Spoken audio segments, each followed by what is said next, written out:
Great. Welcome everyone. Please take your seats and we'll get started. Welcome also to those of you who may be joining us by webcast. It's great to have you with us here virtually. I'm Rebecca Finley, and I represent one half of the partnership that's bringing today's event to you. I'm from CIFAR, or the Canadian Institute for Advanced Research, and our partner, of course, is the United Way Toronto and York region.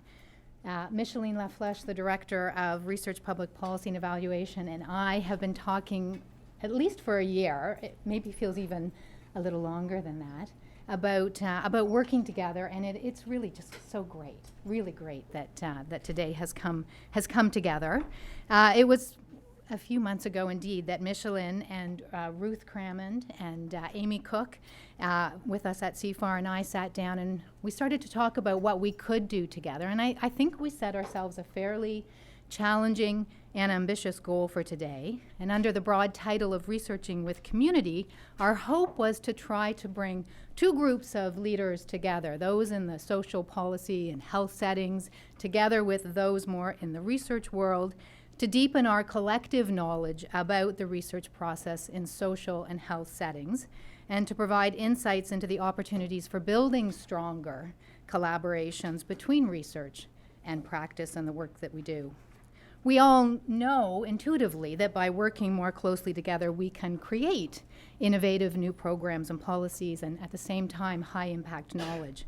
But the question that we often get asked is how do I get started? And where do we go from here? So thankfully, our four excellent speakers today are going to be tackling this question for us. And they're going to speak to it from very different experiences and perspectives and really try to engender a very honest conversation about the opportunities and the challenges therein. But as you all know, a conversation requires much more than that. It requires all of you. And there's a lot of intelligence in this room, and we're really looking forward to you sharing your own perspectives on this question, both within this large group setting and, of course, later within the breakout sessions. It's also worth noting up front that we're going to be creating a written report to try to capture the knowledge that comes out of today. That resource will be provided back to you, and we hope shared more broadly if it's useful both within your networks and also through ours. And then one of the last questions we'll be asking today is sort of where can this conversation go next? What are some more areas or questions that we would like to explore together? So today at CIFAR, this is a little bit about a national dialogue series that we've been putting together called Changemakers. We've held events in Edmonton and Vancouver and are looking forward to holding some more events in Montreal and Calgary. So if you've seen the Changemakers website, keep in touch with us. There are resources there, both from today's event as well as from past events. And if you can continue to be part of us both virtually and in person, that would be very, very exciting. CIFAR is an advanced research institute. We've been committed to creating knowledge that drives change for many years. We're probably most well known within the social community and the health setting community for the work that we did with the social determinants of health. Many people will know the book, What Makes Some People Healthy and Others Not. That was the work in the early 90s that really laid out this notion of income and how income drives long-term health for individuals and communities. And that work has continued to be important to the work that CIFAR does. Today we have a program called Successful Societies, which is now looking at inequalities within the cultural and social institutions that we have in our communities. And we have another program, Child and Brain Development, which is looking at how early adversity gets literally embedded under our skin in our children's and throughout our lifetime. And of course, our two CIFAR fellows who are with us today are in our group, very long name, Social Interactions, Identity and Well-Being, and they are looking at how social context and identity drives well-being over the long term.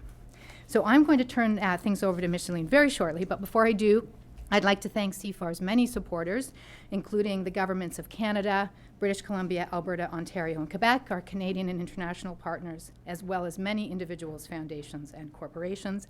And I'd particularly like to thank the RBC Foundation. They have been with us right from the very beginning, and they are a founding partner of this dialogue work that we're doing called Ideas Exchange. So I'm going to welcome Micheline.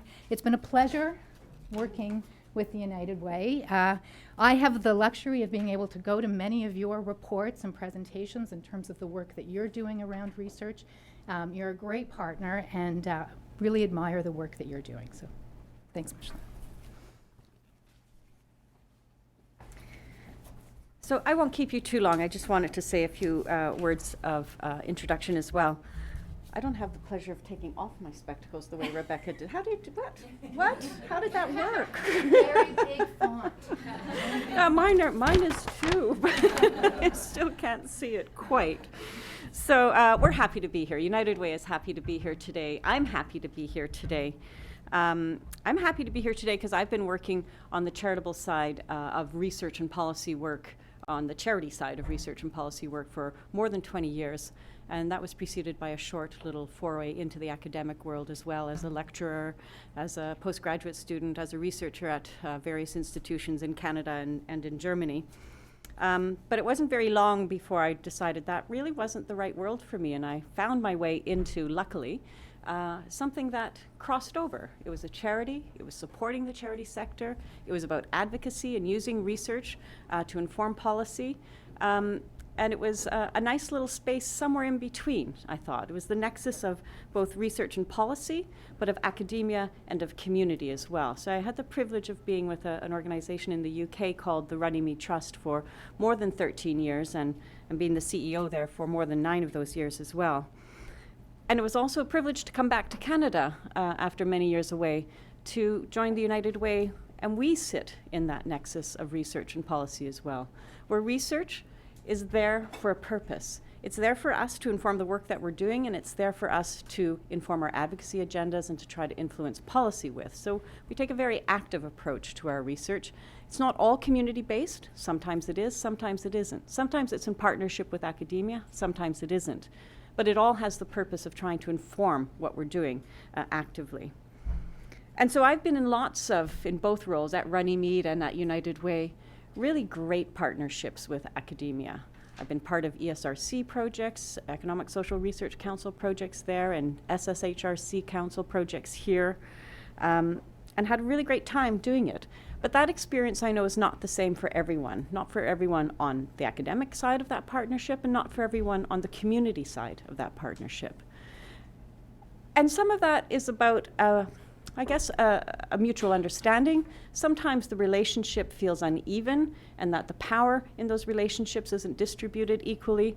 And sometimes it's just about not knowing how to work together and how to understand each other's place in what we need from research, and how research can effectively inform our work and make us work well together.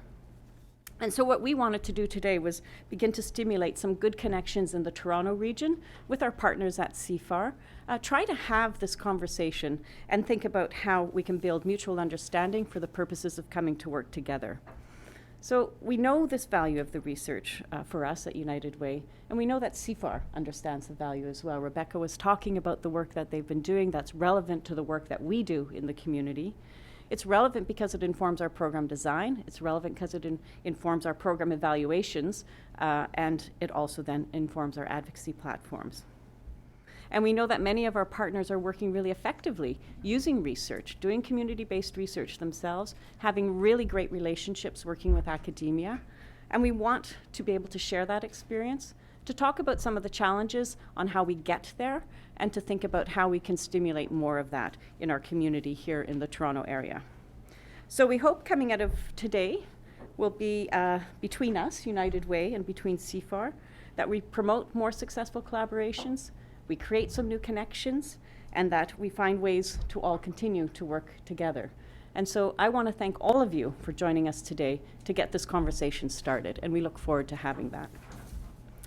And so just to get us started then, where's Robin? Oh, there you are. See, I can see here, but not there. I want to introduce our moderator for the day, and that's Robin Corey. Robin is an advisor to not-for-profit organizations and foundations and focuses on how to achieve greater strategic clarity. She's the founder of an organization called Colbeck Strategic Advisors, and it's a firm focused on supporting sector leaders to make more informed strategic decisions to increase their social impact. And I think she's had the pleasure of working with many of us in the room today. Us at United Way, I believe you worked with West Neighborhood House as well, and of course with CIFAR. So she comes with a lot of nice understanding of the different spaces that we all work in. So welcome, Robin. Thank you, Micheline. Really delighted to be here. And as Micheline said, I have personal ties to some of the organizations here, but a real personal connection to a lot of what we're going to be talking about today, having seen firsthand through some of my work with CIFAR and through some of the organizations that I've worked with, really the importance of this type of collaboration and these types of synergies. And I'm really pleased to see what I think is really this bold session and this important opportunity to bring people together for discussion. So with that spirit, the hope really today is for this to be about idea generation, bridging, and candor. So I'll do my best to kind of push participation, encourage participation. I won't cold call, but I will kind of walk around with the mic as we move into the discussion portion so that we can hear really from as many of you as possible.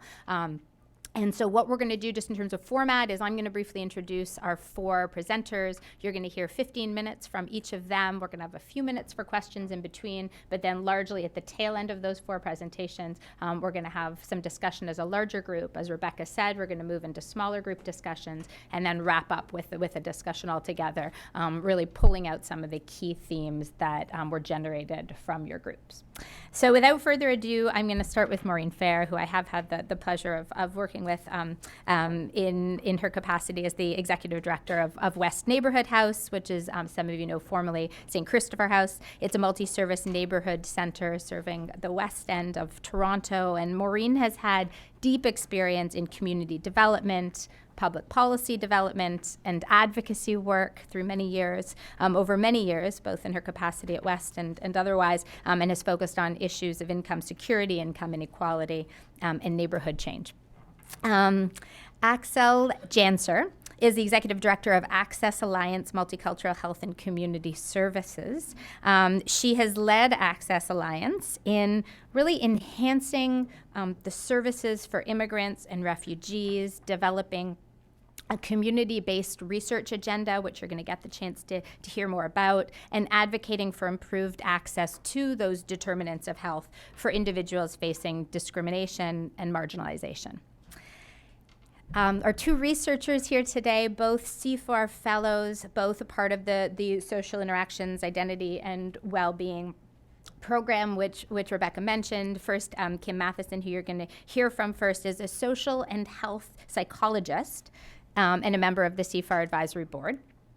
Her work concerns the impact of prejudice and discrimination on the physical and mental health of members of marginalized social groups, including First Nations people, which you're going to hear more about some of her work there. She is a professor in the Department of Health Sciences at Carleton University, and she's the director of a center, a Carleton University Research Center called the Canadian Health Adaptations, Innovations, and Mobilization Center. I think you're going to really enjoy hearing from Kim, as you will from Phil, who is an associate director and senior fellow also in the same CIFAR program.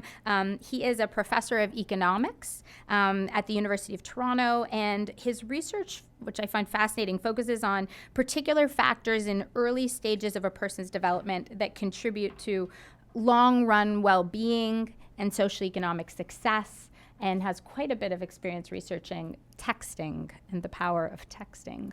Am I right? Is that correct? Yes, which you're going to hear about today a little bit too. So without further ado, I'm going to call up Kim to kick us off.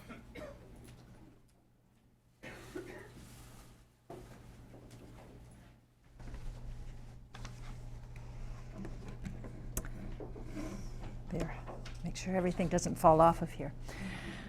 As Robin said, I am trained and have been operating for about the last 25 years as a social psychologist, an experimental social psychologist, and it's been only in the last couple of years that I have moved much more to community-based research in order to be able to move the research to having an impact. So what I'm talking to you about are some of the lessons that I've learned, in part in hopes that you understand when you reach into academia to try and take advantage of the rich expertise that exists there, there is a patience required as we go, each of us goes through this kind of a learning process. So I do research on discrimination and its impact on marginalized groups, including the well-being of members of marginalized groups and the collective resilience in terms of overcoming some of the negative effects of discrimination. In the past 10 years, we moved to looking at the effects of the Indian residential schools on the offspring of survivors, primarily through the use of national surveys. That research provided us with a large quantitative database that allowed us to understand some of the mechanisms that were associated with the greater depressive symptoms, anxiety, trauma symptoms of offspring of survivors, both the parents and grandparents who had encountered or experienced the Indian residential schools. It also allowed us to understand some of the mechanisms, how early life experiences, stress proliferation as adults, how identity disruption all contributed to some of the symptomatology, and to start looking for resilience factors.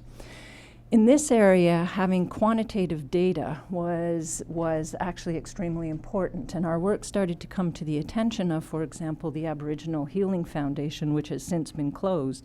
But they became very supportive of our work and brought us in to conduct a number of other studies, including a study on the student-to-student abuse that had occurred in the Indian residential schools and what the implications of that were for continued lateral violence within some of these communities.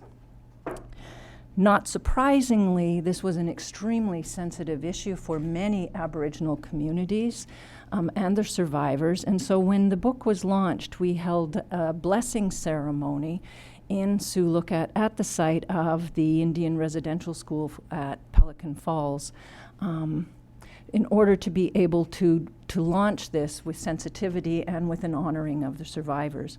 And this was the beginning of our work in the community of Sioux Lookout.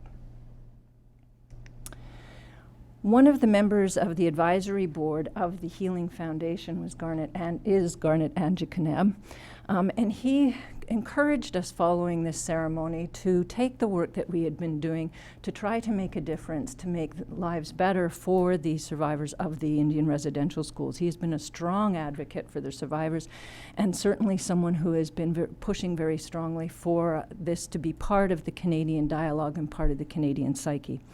He has been our champion. He is a resident of the Sioux Lookout area, and he is a member of the Axelle First Nation.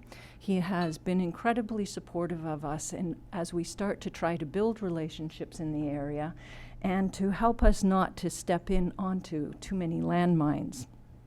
That champion within the community, I think, is central to our ability to work with the community. But it wasn't just a champion that launched us into working with this in this area and to moving towards a community-based approach. Around the same time, so last summer in June, and CIFAR was part of supporting this, we held a conference where we brought people from across Canada to talk about Aboriginal identity and health. These included practitioners, researchers, students, academics, and this provided us, it wasn't the first time people had talked about Aboriginal health, of course, and many of the members of the audience and the speakers knew each other, but for us it provided us with the relationship with that community of practice that also meant that we were able to rely on a foundation of support as we moved forward. Our keynote speaker was James Bartleman, who was the Lieutenant Governor of Ontario. And if any of you have ever heard him speak about the suicides in First Nations communities in Northern Ontario and the importance of education and the call, the plea for something to be done about this issue, then I don't think any of you could have left the room with a dry eye and not felt motivated to do something. And finally, around the same time again, so this was a number of factors transpired to move us very quickly into working with the community. There were funding calls that made it possible for us to potentially get the funding to do this work. Community-based research, as many of you will know, should not start with people trying to get funding. And I think many of you have probably experienced academics calling you up and saying, could we include your name on our funding application because then it will be successful, and then you never hear from them again. And we were very aware that this happens. At the same time, these funding opportunities provide a basis for focusing a relationship that people can figure out where we're trying to get to and build a vision. And it also creates some sense that there is a possibility of actually implementing something if the funding comes through. Once you've started that relationship building, however, there's no turning back, and we are still looking at many funding opportunities. Even though the first one that we worked on with this community wasn't successful, we have so many others out there now that you can't just drop the community and say, oh, sorry, didn't work, see you later. So, what is the project that we've been working on? I'm going too fast for myself here. I know I have 15 minutes. We're working with the region of Sioux Lookout, the Sioux Lookout Health. We're our primary partner, the Sioux Lookout First Nations Health Authority catchment region. And our focus is on youth suicide, but not directly, and not from a clinical interventionist perspective. The suicide rates in this region are 50 times higher than the general population in Canada. One community in particular, Pikangikum, has among the highest rates in the world of suicide. It is what some would call a crisis within the region. We're working together with community organizations in the region to explore strategies for building youth resilience and creating community conditions to foster a good life for the youth. Our goal is to take a holistic perspective to intervention that's multidisciplinary, multi-sector, and community-led, and recognizes that this issue occurs within a context. All of the communities in this region have been affected by the Indian residential schools. They are all contending with issues of collective and historical trauma, of continued systemic discrimination associated with the legacy and continued implementation of the Indian Act that's resulted in poverty, inadequate community infrastructure, health inequities, disadvantages in education, overrepresentation of the children in the child welfare system, and overrepresentation of youth in the justice system. There are many organizations working in the region. We're not the first, but the problems continue to exist. And not because people aren't necessarily doing the right thing, but because there is very little coordination across a region of primarily fly-in communities. Funding runs out, there are jurisdictional issues that occur, there are inequities across bands and band councils, and there is sometimes a lack of evidence backing some of the programs that are being implemented within the communities. So we've been working in this region for now and building the partnership for almost 2 years. We have an idea based in evidence of the kind of project that would actually maybe make a difference. So we walk in and we had an idea based on the research that a number of our partners who are contributing to this. We have a fairly large team of about 30 researchers and practitioners working with us from various organizations across Canada now. And we thought, okay, one of the areas that many of our researchers have found has been very effective, and particularly working with youth, is to do digital storytelling. Digital storytelling allows them to get engaged in a medium that they're very comfortable with. It allows them to get a better understanding of their roots, of where their culture has come from, and to understand their traditions. It can be used to connect them with elders and adults within the community, and to connect them with each other, and to think about and envision a future for themselves. We thought this was a great idea. We talked to youth about it. They love the idea. Many of the community organizations also really like it. But it's an idea that has to wait for funding because we don't have the equipment and we don't have the resources to actually implement it. Does that mean we have to wait until we actually get funding? That's not a great idea to walk away from the community, because then you lose a lot of the momentum and the credibility with the community about your seriousness. So sometimes you just look at what's already been happening. And one of our experiences was to talk to one of the deputy grand chiefs of the region, who basically, when we walked in to talk to him, said, "We don't need you. We're already doing many things, and we don't need someone from Ottawa, some white woman from Ottawa, coming up and telling us how to be Indian." And then he talked to me all about a project that he has been championing within the region called Embrace Life. I hadn't encountered Embrace Life before. They had an event in February of this year, and so I and a couple of my colleagues decided to fly up to Thunder Bay to join the Embrace Life event. I have never before been to a fundamentalist revivalist meeting, which is exactly what this was. It was intended to bring families together with the Lord, to become stronger and to work through the grieving process associated with the losses that they'd encountered. It was complete with gospel singers brought up from the southern US. It was insightful. It was a learning experience. As a researcher, we're not there to judge. It wasn't necessarily something that we could relate to, but our job there was to learn, to understand a whole segment of the community up there.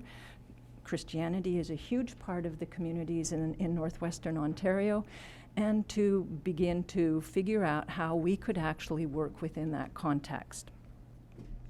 There are other projects, though, that we could actually jump into. So one of the public schools is in the process, actually, of launching a hockey academy. Hockey is also big up there. The school had already put in for an application for accreditation with Hockey Canada. They have equipment that's been donated to them from Jumpstart, and our role is to work with that school to actually evaluate the potential impacts of this program on the well-being of the children. So we have a role to play there, jumping on an initiative that was already started by the community. So basically, one of our first learning lessons was that you don't walk in with a project predefined, that there is a need to be flexible, sometimes to stand back and just watch, sometimes to jump in where you might have something to contribute to an ongoing initiative, but sometimes to also bring in expertise that might not already exist there and apply that in conjunction with the other kinds of events that are ongoing. Okay, so we have to be flexible in the nature of the project. We also have to be flexible in terms of understanding who is the community. So the Tri-Council Chapter 9 actually refers to working with Aboriginal communities, and we're supposed to consult and work with the community to define the directions for it. What does this mean? We know that there is a very strong Christian element within almost every single community in the region. And that stands beside a very strong traditional element. In some of these communities, even the elders are separated. You have the elders who are Christian living in one area of the community and the elders who are traditional living in another area of the community. Sometimes they work well together and sometimes it's extremely divided. You can't just look at the symbols that would tell you, because the one community where 100% of the community speaks the native language is actually one of the most Christian communities in the region. Yes, you have to work with the chiefs and band councils. You can't work with the community without the permission of the chief and band councils. But how representative are they of the community? How representative are they of the marginalized elements of the community? Some of the people who experience homelessness, violence within the home, they've experienced child abuse. Are they actually being represented by the chiefs, and how do you actually access them to talk about these issues within community? The children have a voice. We're looking at youth resilience. We have to talk with the children. That's not always compatible with the views of the elders. The communities have very different issues. Some of them in this region are part of the Ring of Fire, and they're very concerned about the economic development. Some are dealing with water boil advisories for the last 10 years. Some of them are living in very crowded conditions. Who is the community? We have expectations of engagement, so we put together a whole group of organizations that would work with us, and we start implementing. Oops, one of them has moved to another project, another one has moved to another organization altogether. One of them lost his job and so is still working with us, but the organization's not there anymore. Oh, but we do bring on others. That this is a team sport, so you have to keep bringing on organizations to work with you. Then we had a whole organization leave us because their funding ran out, and so they couldn't put us as their priority. There is an election, so our chiefs, we had to start again in terms of our relationship building there. You get the idea. Some organizations are more stable and they become central to the partnership. They become central sometimes because they are totally aligned with the values that you represent. Okay, so many organizations are resource-strapped. They're looking for the mule power that we can provide, often with our grant funding. We download a lot of work onto community organizations. We're full-time researchers. Community organizations are not, and I'm sure you understand that. We often leave you with our students to be able to fill in that work power, but students are also work. Somebody has to oversee them. Somebody has to make sure they're busy all day. Somebody supervising, finding them with a desk to work at, a computer to work at, making sure that they don't go out and make mistakes with very vulnerable populations. So there are excellent experiences you can have with students, but they are not the answer. I'm going to just quickly say that there are issues around data. Who does it belong to? Whoops, I'll go back 1 second. When you get stories from community members, is it their story or the community story? The First Nations are overseen by OCAP, which I don't think every community has, that helps guide us through that. There are issues around accessibility of data, and there are issues around how the data is used. Often community organizations are looking for the data for advocacy. As researchers, we often are motivated by that need for advocacy, but we have to remember what our contribution is the evidence that forms the basis of the advocacy. We are not the advocates, and that compromises the data when we start seeing ourselves as the advocates. Why do we do it? We do it not for a lot of bad reasons. We do it primarily because we're interested in becoming part of a process of working with communities. We're not trying to test our own ideas and to publish necessarily.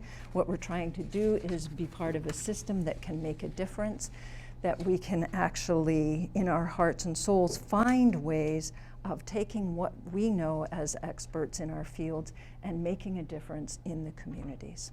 So, thank you.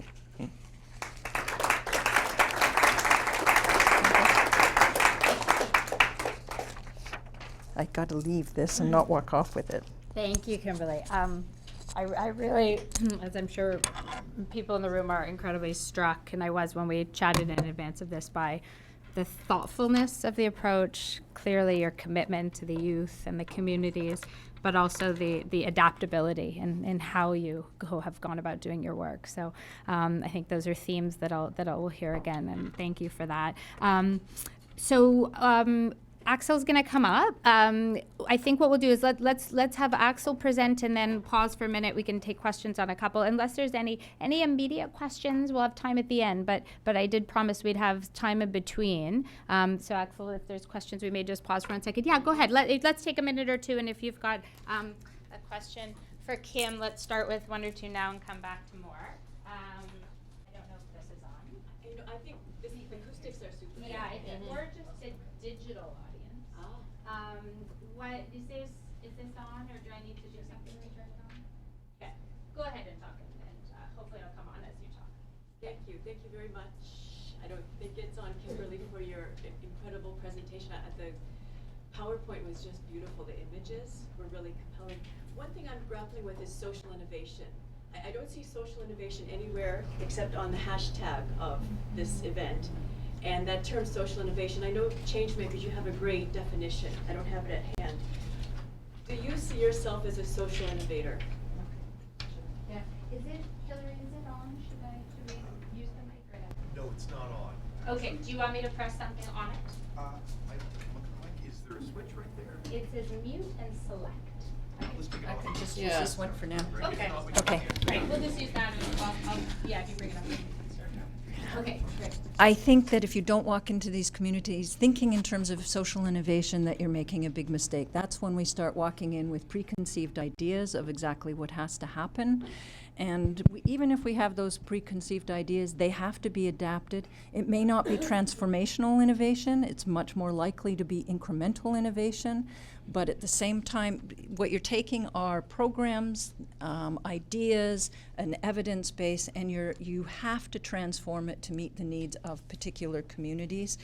We had no idea that we were walking into a highly Christianized environment. What does that do in terms of the ideas? Okay, we're going to bring, drumming and smudging and all. Forget it. You have to really think differently. So I don't think we could walk into this community without being having a social innovation mindset. Okay. Yeah, was there another question? Yeah, let's take one more and then we'll give Axelle a chance to speak.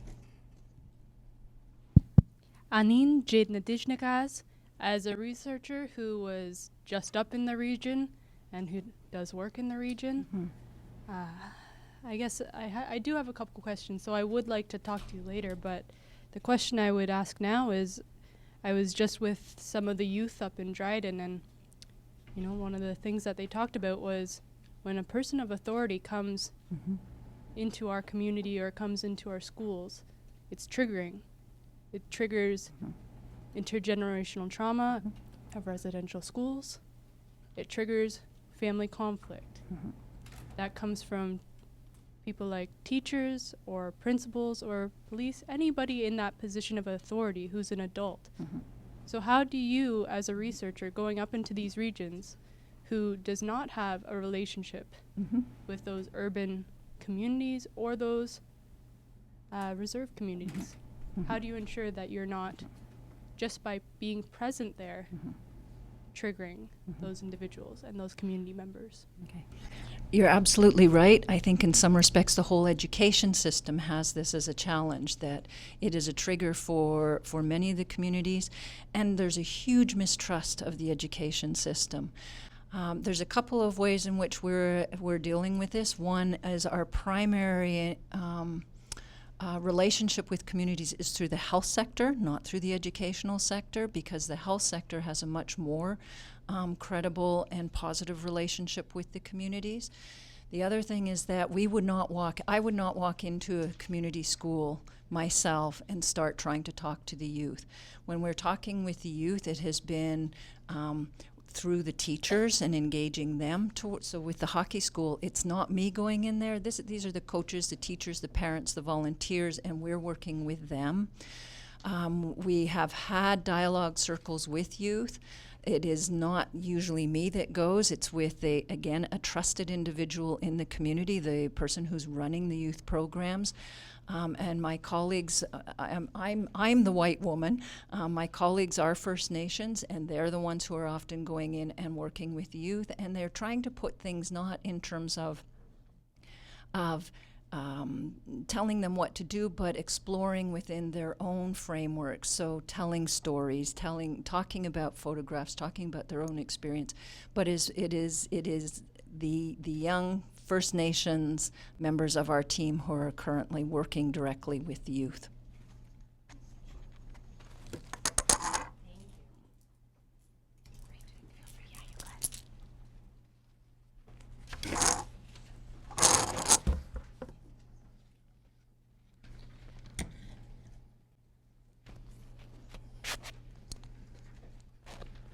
Oh, hang on. I can do this. Okay, great. I think I'm just going to put that here. Put that there. Okay.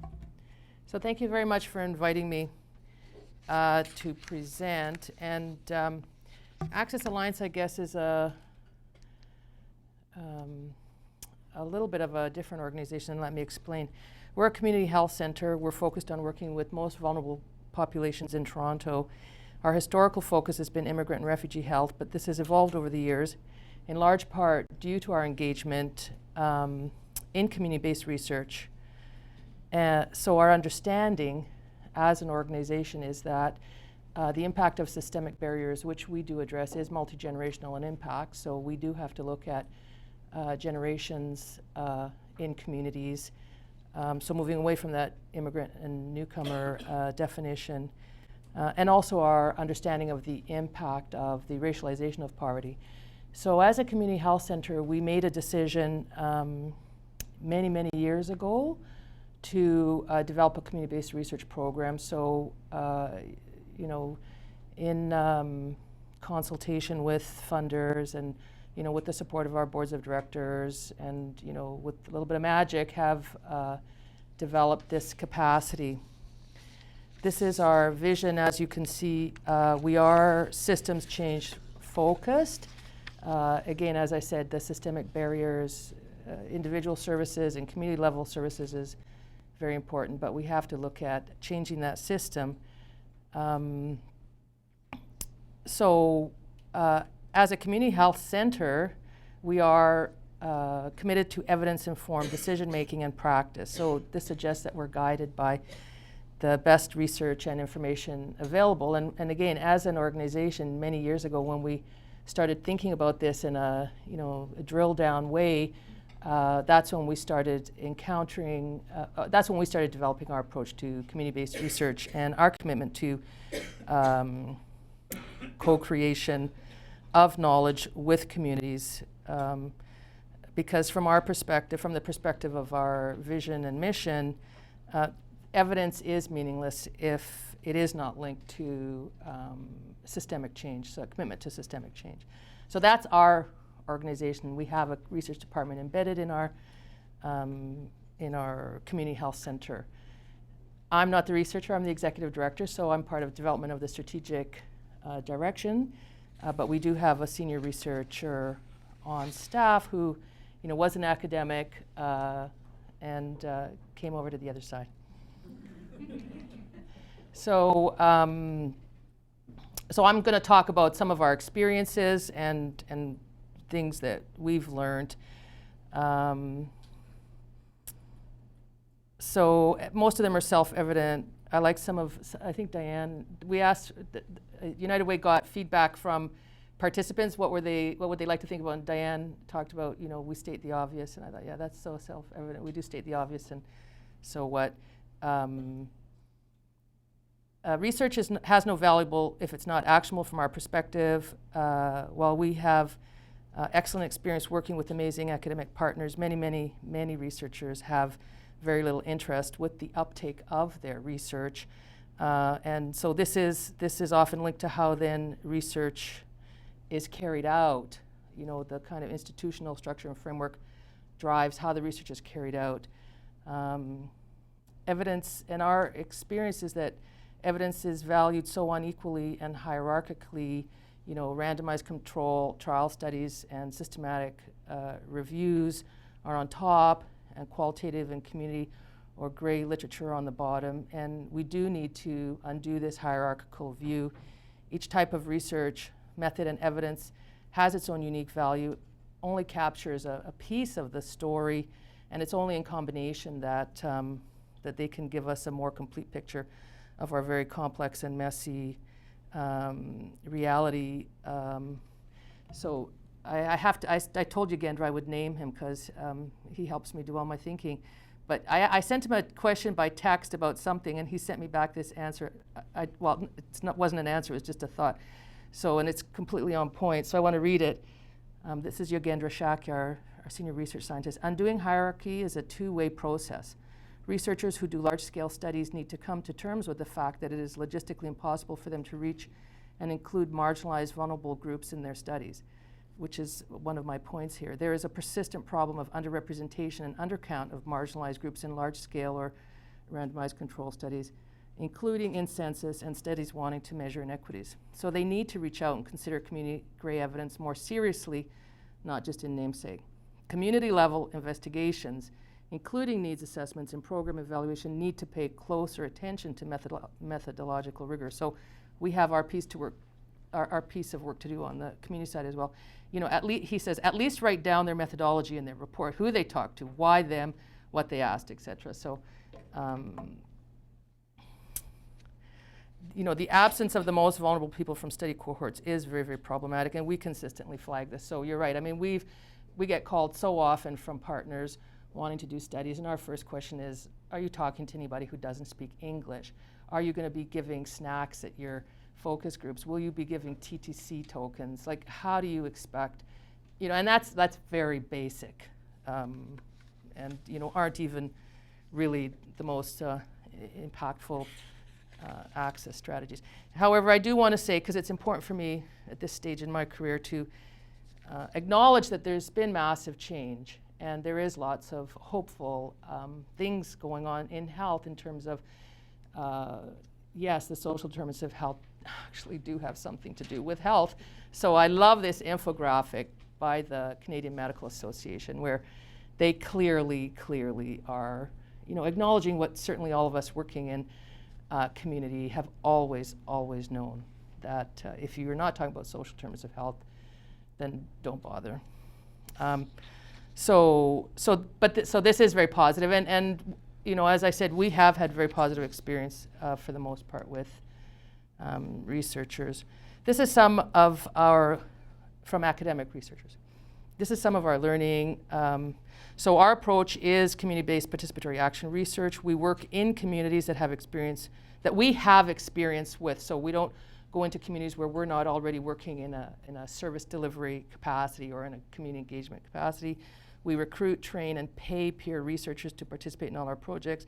This includes development of questions, data collection, coding, and identifying emerging themes, co-writing, and development of dissemination vehicles, and participation in knowledge translation. It's extraordinarily messy. I think somebody already said messy. Takes a long time. It's very expensive, although we manage to do it on a shoestring because we're totally underfunded and unfunded to do this kind of work, especially the participatory action base, a piece of it. Perfect evidence is not a reality for us. We identify themes and we start moving forward with the transformative aspect of using this knowledge, because we are living in these communities and we see the compelling need for change, and we are working with communities and it's transformative for them too, so they also want to move. You can't control that, nor would we expect to. It's interesting because this process, you talked about data. We have had challenges around ownership of data, understanding around ownership of data. In particular, we've had experiences where our academic partners have not wanted our peer researchers who are in the field doing the research to even talk about their experiences as peer researchers, let alone findings, because they viewed that as evidence that they in fact owned and would be controlling the dissemination of these findings. And it wasn't, it's happened more than once, so it is an issue, and we have had conversations with many partners about this. And this is impossible. I mean, it's completely disempowering to not.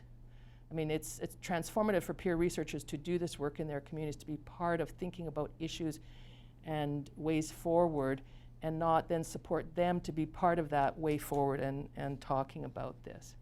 Especially as that is our expectation, that that's a critical piece of the research. So this is just a little, we use that one. We strive to ground our model in anti-oppression principles. It's transformative from the beginning. It was hugely transformative for us as an organization, let alone, anything else. So we strive to ground our model in anti-oppression principles and practices, and it is very messy. Even our research coordinators get confused sometimes as to what their role is, and we've had to have long conversations in the community. Are they community workers? Are they advocates for community issues? Are they responsible for data quality and research rigor? It is complex, but at the center, are the communities and the individuals that we work with. So, I'm going to talk a little bit about the participatory system change piece of the equation now. Does research evidence really matter?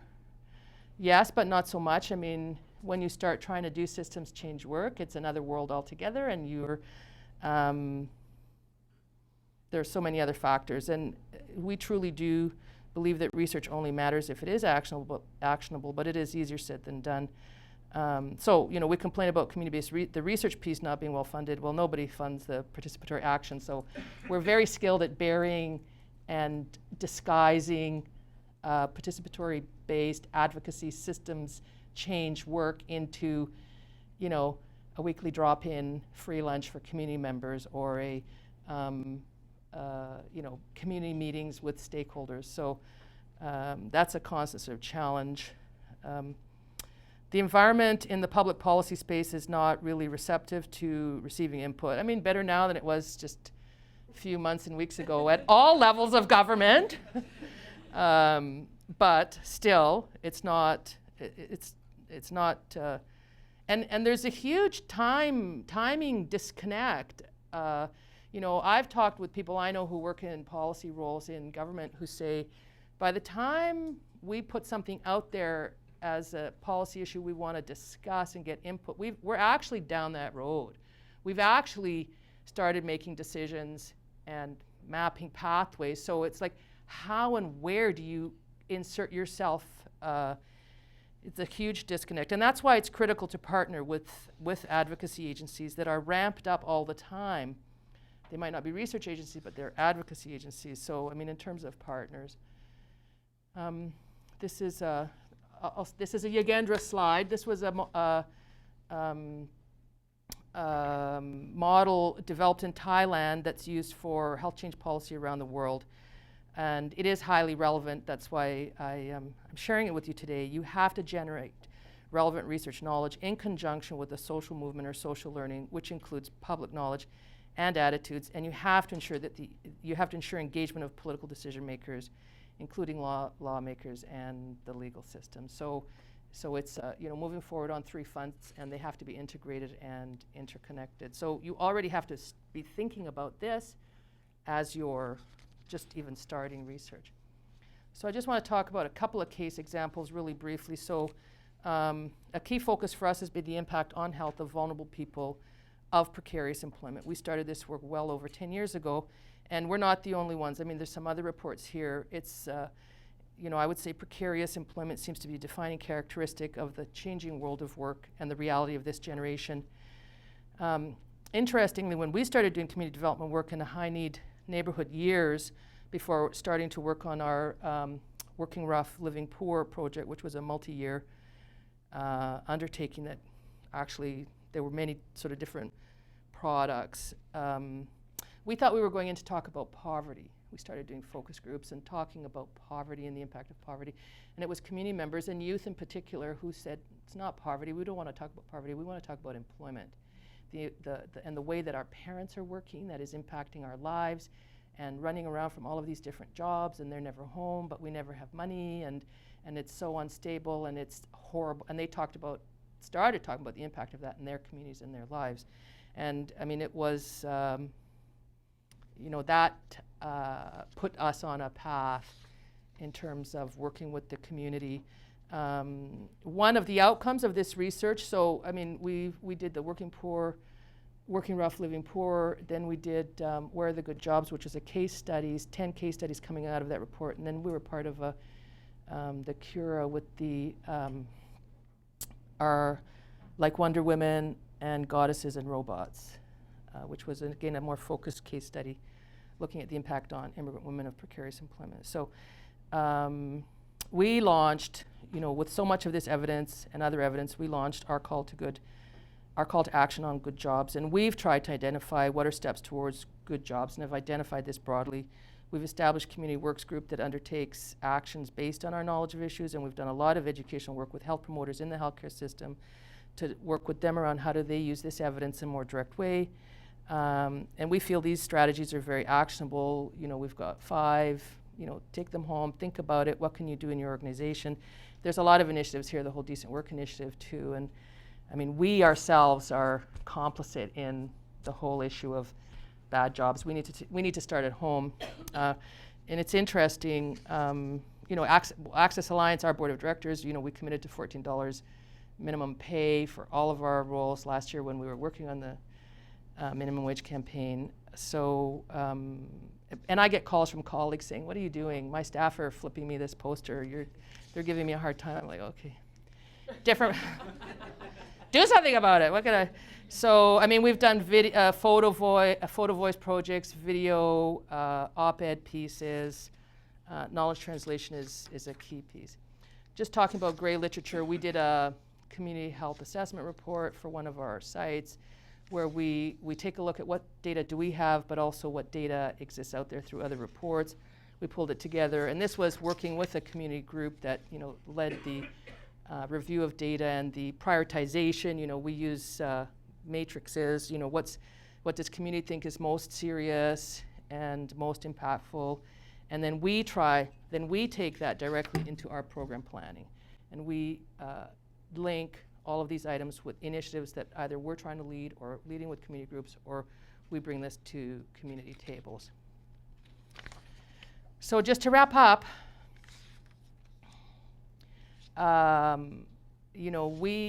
this is the action piece. We do have to move forward. As I said, there is positive change. We have so many stakeholders in health that are really stepping up. Canadian Doctors for Refugee Health, for example, and really doing amazing work, which helps our systems change.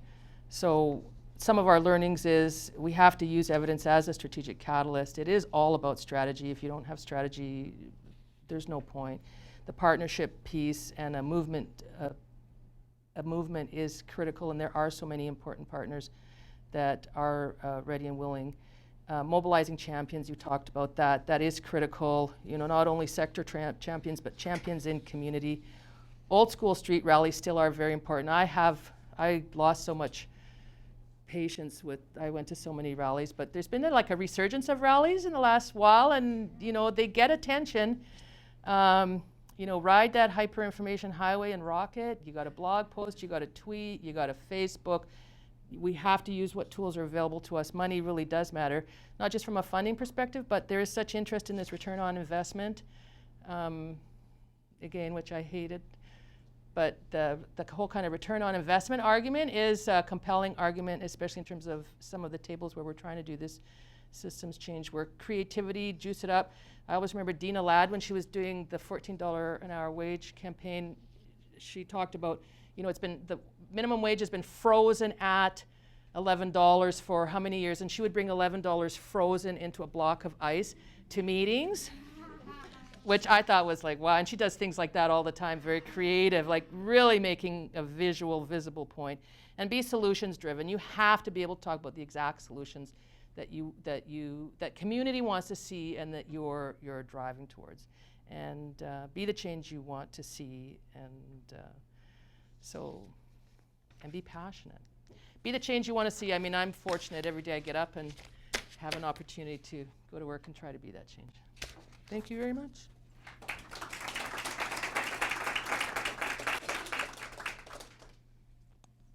I think I did okay on time too. Yeah, we're all doing good, eh? Yeah, you did great. And we'll open it up to a couple questions. Thank you. Okay. I love Juice It Up.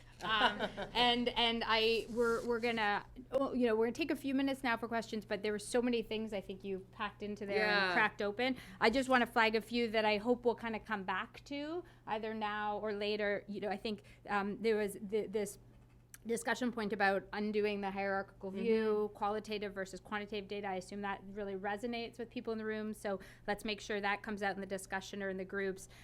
This knowledge translation question about only valuable if it's shared and used.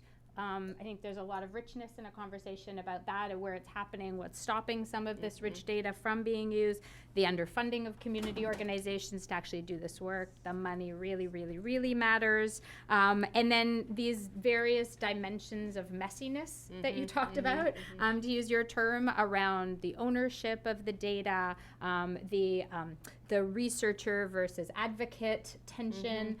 There were a number of different dimensions I think that we could call just some of the complexity and messiness of this kind of work and this kind of work together.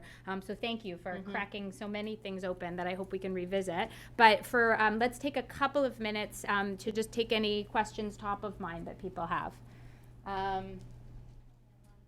Where is the mic? I got it here. Okay, perfect. Okay, great. Did you okay, perfect.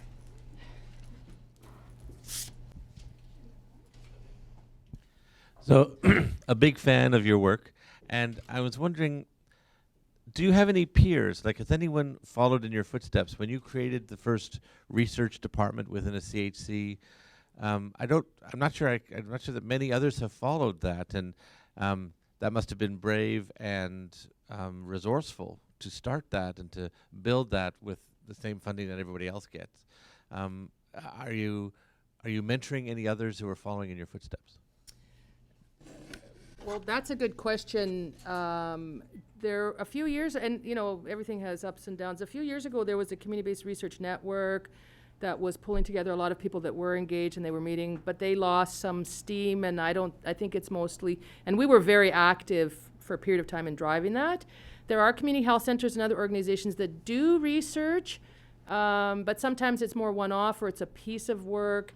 And or for example, there's a sister community health center that they do research, but they work with researchers who come in, and so they still drive a lot of it. So it's a challenge. We want to actually get back to that. We're looking at trying to create a sort of a research advisory table. And for sure, in this targets-driven world, sometimes we have to try to figure out how to put some, because those staff, the funding they're unit producing positions. That's what they're called, right? Unit producing positions?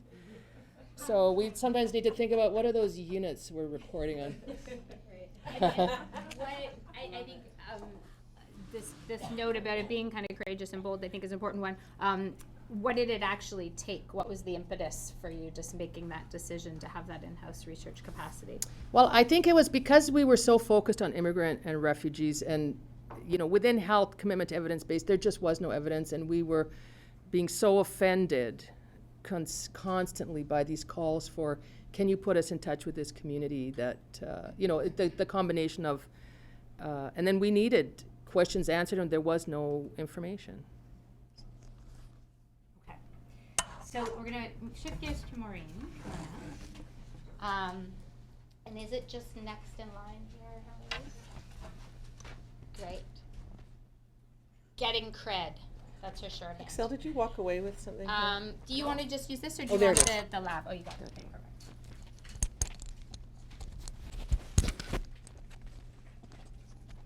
I'm always quick to accuse Axelle. Yeah, it's a long history. Thanks for including West Neighborhood House in this discussion. West Neighborhood House, formerly known as St. Christopher House, is a multi-service neighborhood center, proud member of Toronto Neighborhood Centres and the Canadian Association of Neighborhood Services and even the International Federation of Settlements. Our mission is to enable people to gain greater control of their lives and over their communities. And more recently, our mission statement still stands, but Robin's been helping us with our theory of change, so we're also committing to a shorter version, which is personal change and social change work together. I'd like to start with just a bit of an overview, but mostly disclaimers. I'm not going to be using lots of case studies, but I did want to make sure folks knew that any of my negative references today aren't referring to the wonderful partnership we had that we're probably most well known for with David Holchansky and the team at the City Centre on neighborhood change.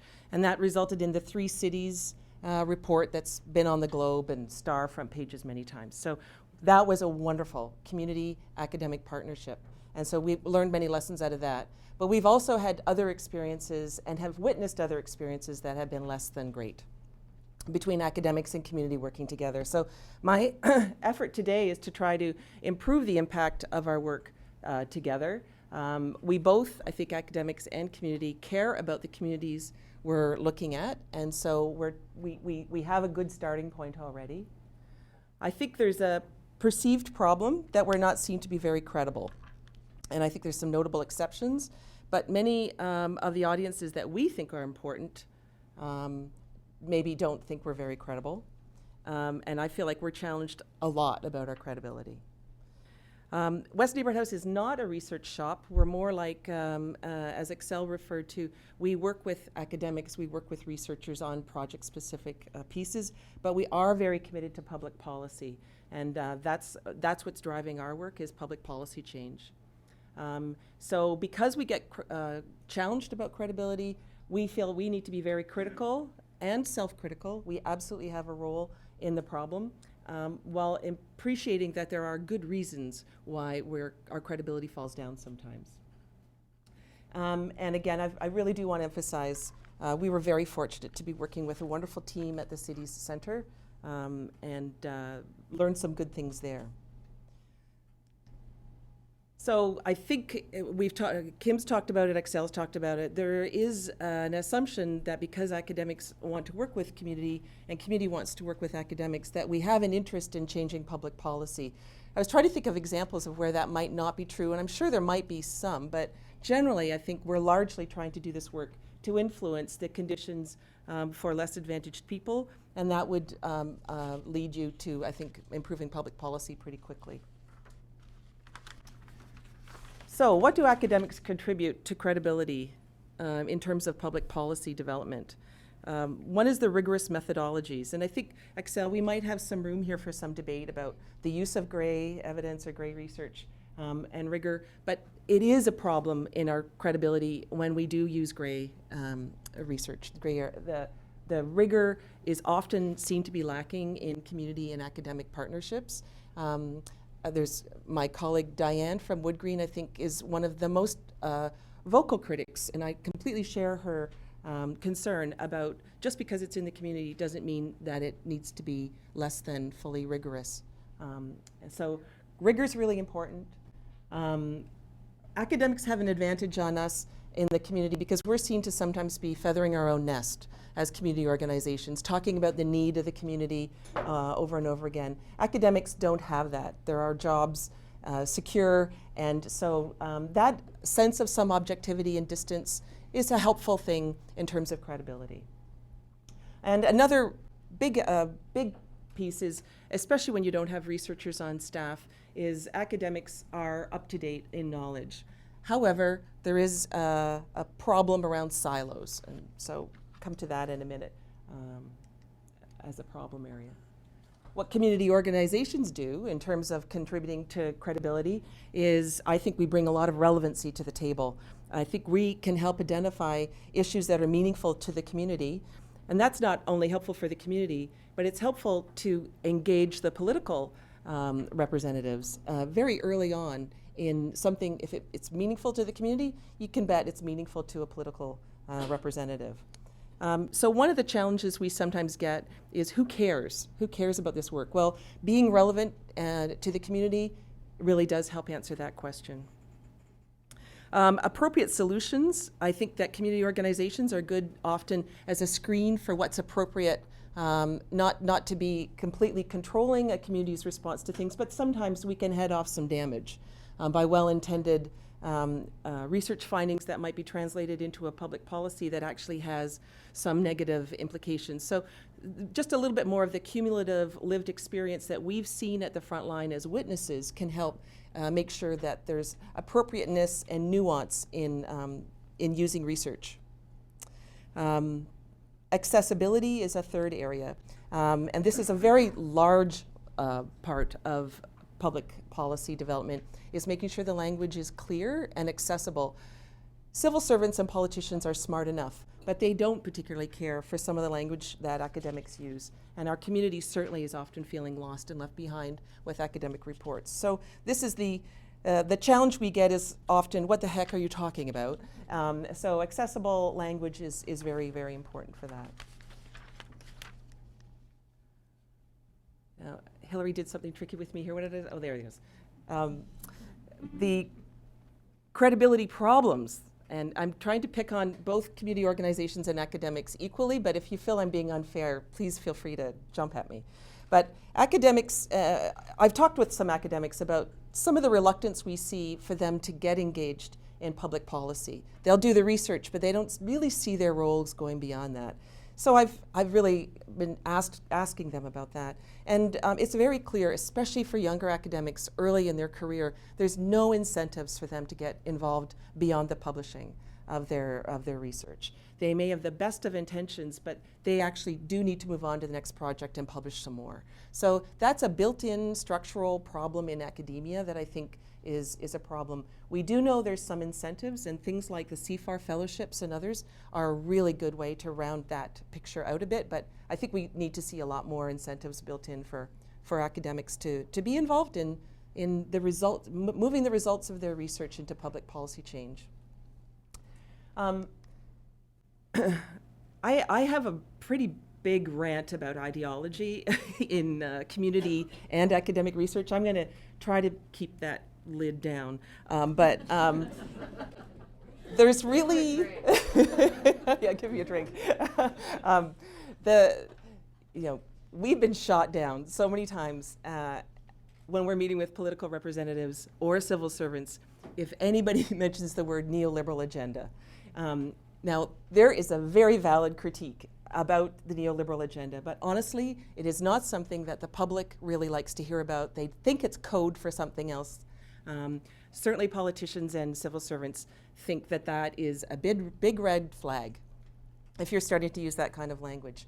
So again, I'm not saying there isn't huge validity in a neoliberal critique, but honestly, it is something that falls very flat when you're trying to move public policy forward. It's something that falls very flat on community members usually, and I think we really do need to really watch our language on that. So neoliberal is my pet peeve word, but there are other words, and there's other framing of research and community issues in abstract language that is almost insulting to the intelligence of people, that it could be said actually in much clearer language, and it feels over fancified. The third area is that we believe many academics aren't talking to each other, and increasingly the world, I think, demands that we're multidisciplinary. So Kim, it sounds like your team is 30 people, it sounded like, across disciplines.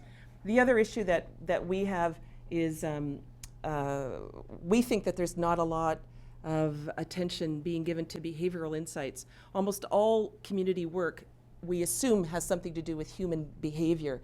And there's so many new insights in behavioral economics or social psychology that aren't being well utilized in some fields. So there's a lot of us in the community don't know which faculty to go to find support or research that would be helpful. So I think there's a big area around behavioral insights. And again, it looks like CIFAR is really on top of that. And I think United Way is also very on top of that. We really do need to be getting at some of these new fields that can help explain behavior, can suggest ways that we can get some behavior change, while not letting go of the structural issues that obviously still need to be attended to.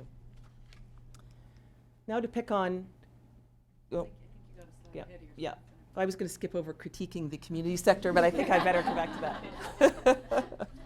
So community organizations, Axelle has talked about this. We really lack the resources and core skills to produce rigorous research ourselves, with notable exceptions like Access Alliance, Wood Green, Social Planning Toronto, the United Way. There are a few that actually do that, and they are doing it at the cost of something else, because they're not getting funding for this generally. It's not just the money, though, for core staff to do it. It's also some of this ability to keep on top of current research or new areas of insight. And that's really demanding, and that's where I think community organizations need to be clear about what we don't know.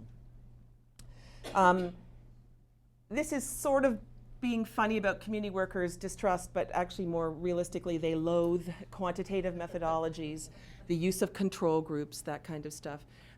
There is a numeracy issue in the general public to begin with, and so our staff reflect that. There really is a huge concern that quantitative methods will miss nuance.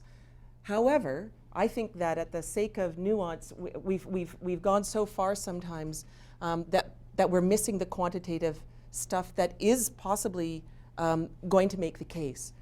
So this is, again, this issue of which faculty or which field of expertise do you use, Can we get some quantitative stuff and some qualitative stuff working together better? It's really important, and it's a huge part of the credibility problem I think we have. And many community organizations, I think, believe that, okay, the report's been published academically, there we go, now the world will know. And it's really not true. Many community organizations think that that it's sufficient to just have this research being done. And that's what I think we're really concerned about, the drop-off that happens after research is done. There isn't a lot moving on to the public policy development. So how do we make use of our respective resources? And speaking with some academics about this, we had a really interesting conversation about some of the steps for making evidence-based public policy changes. So my suggestion, and it's very much open to debate, is identifying the issue and the research question and the appropriate researchers maybe is led by the community organization, clearly needs academic help, especially in identifying appropriate researchers. But I think the community organizations are the ones who really need to drive what is meaningful for the community to be researched. The research, I think, is squarely in the hands of academics. If they can use peers and community members wisely and appropriately, that's all the better. But this seems to be an appropriate lead for researchers. Engaging people most affected through the whole process, I think we both have obligations for that. And it means some adjustments for academics, and it means some adjustments for community organizations to meaningfully keep the community engaged as they see fit through these processes. And then from 4 on is where I think we see things have dropped off. And I'm suggesting that we really need to pay attention now from 4 to 7. Those steps are often missing in public policy development coming out of community-based research or community and academics working together on a community issue. Disseminating the research results and doing public education, the need for clear language and design, the need for us all to be working with, contracting out if necessary, to someone who can clad a research document. So clear language and design is a skill in and of itself, and a lot of people don't have that skill. In our sector or in academia, it's really well worth contracting that out and doing it in the form of a briefing note that can be given over to civil servants and politicians. Engaging the public and champions and decision makers. I think community organizations are well placed to be the lead on that because we have mass in terms of community members. We have some heft there that might carry some more weight, but we do need champions, and I would include academics as champions as well there. We need help monitoring implementation of any public policy changes and celebrating appropriately and letting people know when there are positive changes, which we almost never do, and also re-strategizing when there's news about setbacks in public policy development or failures. And I think that's something that none of us are doing enough of, is monitoring public policy implementation, and we both have an obligation to do that. And then finally, evaluating the outcomes over some period of time, I would say and suggest that that is an academic responsibility with community organizations continuing to do it as well. So bottom line, I think that maybe we could be talking more about a different way of working together, a new kind of partnership between academics and community organizations with the explicit goal of public policy change, not the explicit goal of let's just see what's going on in the community, but it's to drive through to the end of the process to say there should be some changes and improvements in public policy. I think we all need to acknowledge we have a shared responsibility for credibility. We need to be checks and balances on each other. There's a real, I think, mistake in many community organizations that academics are the smart ones. Well, academics can be very smart. Academics have education on their side. But community members, there's a tremendous amount of smarts there too. And I think that there's a reluctance to challenge academics that's really ridiculous. And we do have to get a little bit more confident about our own smarts. And we need to challenge each other because ultimately we're going to be challenged somewhere else. So we really do need to make sure we're clear about our work, where it's relevant work, the nuance is there, and to respond to what would the critics say. So before we go out with anything, let's do a test of what would other stakeholders with some vested interest against our vision, what would they say, and work through that. And then finally, I think using just continuing to commit to each other that we'll respect each other's complementary roles and work together, but also let the academics do what they do best and let the community do what they do best, all the while working together and in cooperation. So that's my presentation. I'd be happy to take any questions or challenges.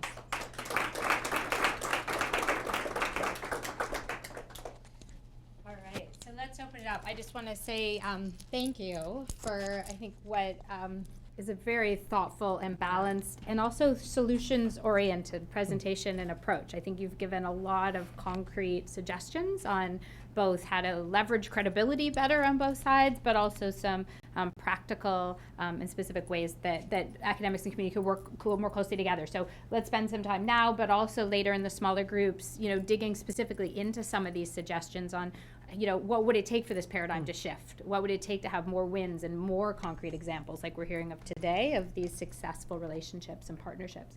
So let's open it up. Yep, please. Great, what's your name? Good morning. Thank you, Maureen. This question's for Maureen and for Axelle. I'm Mark Campbell from NIA Center for the Arts. Have in your 10-year experience of community research and from your experience at St. Christopher House, have there been wins in terms of public policy change that has been celebrated both with your team and on the academic side? Because I know as a metric in universities, social policy change is not necessarily at the top of the list if it has nothing to do with tuition fees and head counts and funding of students. So maybe if either of you can respond to that, that'd be great. We've done some public policy work without academics. The Modernizing Income Security for Working Age Adults had very minimal academic presence in it, but it did have some researchers, policy analysts. And there were some wins out of that. The Ontario Child Benefit is one of them. The Working Income Tax Benefit is another. They're not perfect solutions, and we can't claim all the credit for them, but certainly we feel the mobilizing effort that we did with some of the research. So there's a common database that no one disputed. Multiple stakeholders, including very, very conservative folks as well as activists, people with lived experience, agreed on. It was very powerful. The politicians, in a way, couldn't say no. So that's concrete, but it's not. That wasn't really out of a community university alliance. The Neighborhood Change Project with David Holchansky and the large academic team there, we haven't seen, obviously, the kind of changes we would like to see. Certainly the public attention is on the issue of increased income inequality and how it plays out geographically. I still don't think that's a win. I don't think we should give up yet on that, because we haven't, just getting more publicity is not, in my view, a win at all. But Axelle, do you have other examples?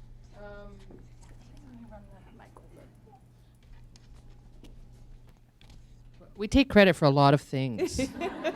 So, years ago, the first research project we did, which was looking at needs and issues related to immigrants and refugees in the shelter system. And you might remember, Maureen, years and years ago, there was, and we were actually really strategic about engaging with the city. And there was at that time a funding response related to making language interpretation available to shelters, which previously hadn't been, putting settlement workers in shelters.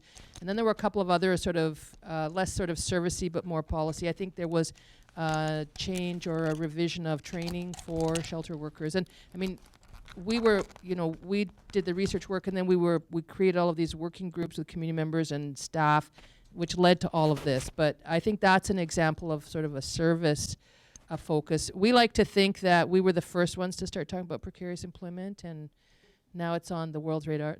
I think you're right. So, there has been, we wouldn't be able to continue this work if we didn't have some successes, but we could do a better job for sure of talking about them and building on them. Let's move to Philip, and then we'll have a few minutes before we'll take a mid-morning break to have a few more questions. I think Mark's question was really, the key of the matter of when does research actually translate to change in policy?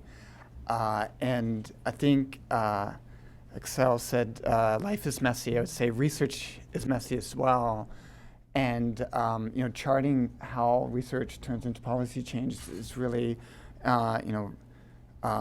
sometimes frustrating, sometimes challenging. And I think Maureen had this, or maybe it was Axelle had this triangle of you needed political support, you needed to be on the ground floor, and you needed credible research. And it's rare for all those things to line up. It does happen, and there's some stories. One example I give as well, and maybe talk later on application assistance to fill out for financial aid. Some of the work that I and others have been doing on trying to simplify the process of getting through the application to post-secondary seems to have attracted a lot of attention and interest in simplifying or making the transition to post-secondary easier. But there are other examples, but they're not as many as we'd like. Okay, so I think I've got 5 minutes or less. So I'm going to, this is great, thank you for having me, and I'm going to echo a lot of points that Maureen made, maybe a bit more on the academic side. And so I thought I'd give you a little bit of a case study in trying to work with Pathways to Education to try to do some research. Many of you know that this organization was a grassroots organization that started in, the program was implemented in 2001 at Regent Park, which is not too far from here. It's the largest housing project in the country. And the purpose was to try to break the cycle of poverty, and was motivated by, it was started at the Community Health Organization. They managed to raise some money from the Trillium Foundation, and had the luxury to really think about introducing a very integrated, complete, expensive program to try to see if they could help disadvantaged youth, especially through high school. So very briefly, the program starts for people entering grade 9, and they get a very integrated set of programs. Anyone who lives in Regent Park and now other projects entering grade 9 is eligible for the program. It's voluntary. They have to sign a form to commit to the program. The parents sign a form as well. And then if they do that, they get assigned a student support worker that meets with them about every 2 weeks and helps guide them throughout their high school time in high school. And then they also get tutoring up to 4 nights a week, and tutoring is supposed to be mandatory up to 2 times a week. On top of that, there's a whole set of social support.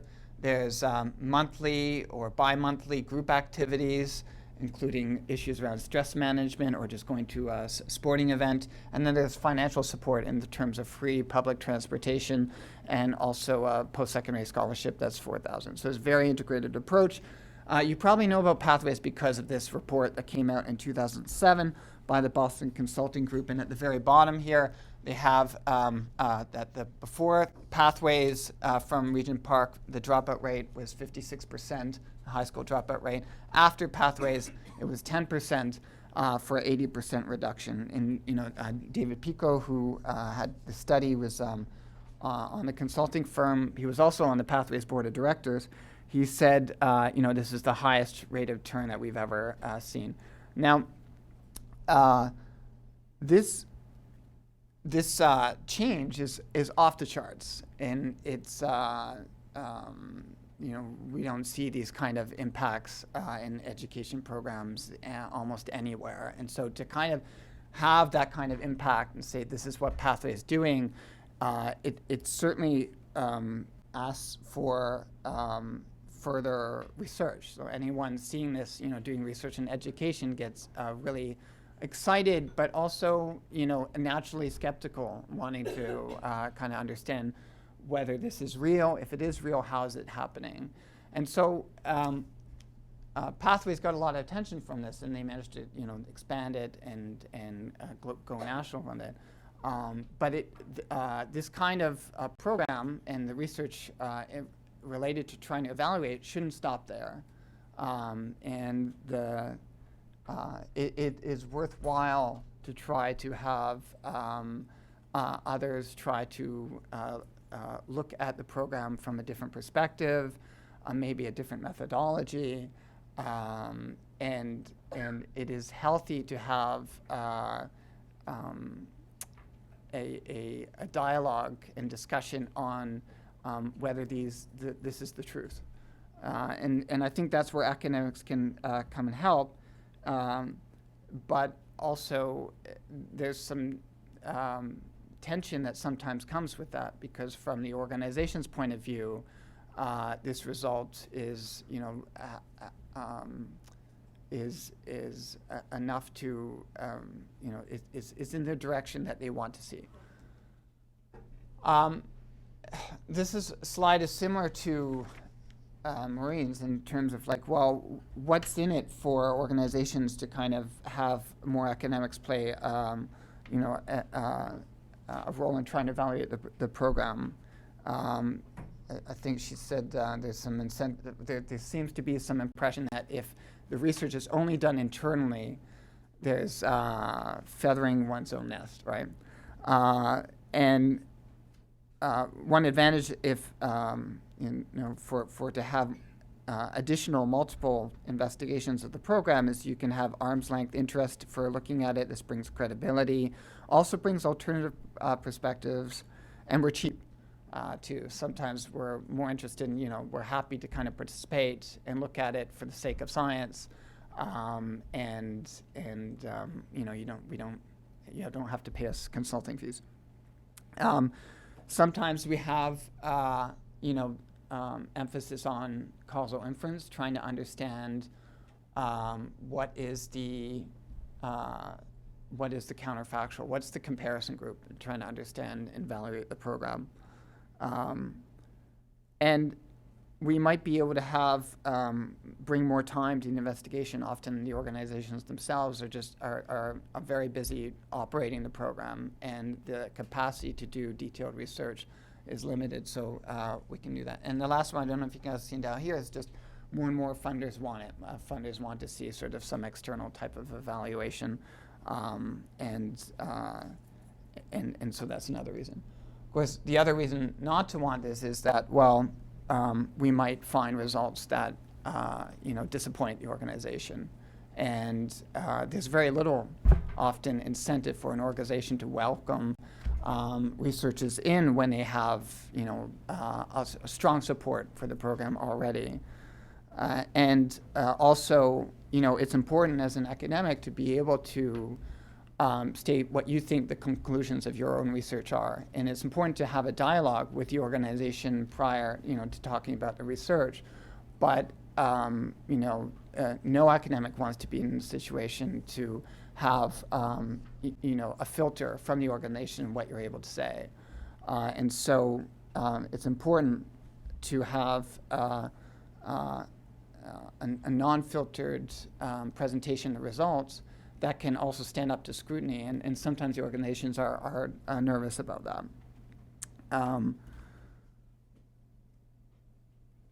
Sometimes, in order to do the research, the operations may actually need to be changed or flexible in order to accommodate evaluation. And this is often easier said than done. There's different methodologies. It was discussed earlier that sometimes there's a methodology hierarchy, and that exists for a reason. Often, if you're able to set up a randomized controlled trial, you have a credible comparison group, more credible than anything else you can produce, and at least on an aggregate level, in very specific contexts, you're able to tell what would have happened in the absence of treatment or in the accident program. Sometimes these things can be set up easier than others, and sometimes they're not easily set up, but trying to accommodate the research to set up a comparison group is extremely useful, and we learn a lot from it, but often it might require change. We still need the qualitative research as well, but to really understand the bigger picture, it helps a lot to have a credible comparison group. One small example is the Big Brothers, Big Sisters study, that they had a long lineup of people who wanted to be a big brother and big sister, and they took advantage of that lineup. And rather than going in order, they took a series of people and they said, would you be okay with selecting at random from the lineup who gets a bigger sister, big brother quicker? And from that, they were able to assess the program. So in the Pathways example, it took me 3 years to sort of establish the relationship, to kind of say I didn't have an ideology. I really wanted to know whether this was real and wanted to see whether this program was going. And it took a long time because there was reluctance and concern. You almost have nowhere to go but down in terms of once you have a 56% to 10% result. And to be honest, it helped that most of my analysis, it took a while to realize this, could come from data from outside Pathways. And I think from that, and also just a lot of goodwill and sitting down with them, it establishes relationships. So very quickly, it actually does turn out that Pathways has a very high participation rate. So within 2 years of the program, these red bars show that in Regent Park, participation goes up above 80%. And of all the people who could be participating in Pathways, you've got 85, 90% of people volunteering for the program, which is very high take-up. And the other lines are for the other sites, Lawrence Heights and Rexdale, that were introduced in 2007. Also, almost immediately, participation was really high.